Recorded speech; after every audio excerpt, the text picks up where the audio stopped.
আমি ইদানিং বুঝতে শিখেছি মানুষের সাথে মেশার থেকে গাছে জল দেওয়া ভালো, গল্পের বই পড়া ভালো, সিনেমা দেখা ভালো, ছবি আঁকা ভালো, গান শোনা ভালো, রান্না করা ভালো, নিজে গিফট দেওয়া ভালো, নিজের ভেতরে জমে থাকা কথাগুলো কাউকে বলার থেকে লিখে ফেলা ভালো, ছাদে বসে আকাশ দেখা ভালো, জমানো ছুটিতে নিজেকে নিয়ে পাহাড়ে যাওয়া ভালো।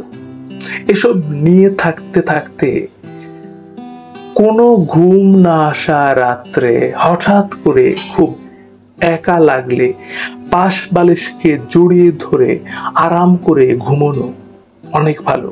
তবু মানুষের সাথে মেশা ভালো না, মানুষ মিশে যাওয়ার পরেই পিষে দিয়ে যায়।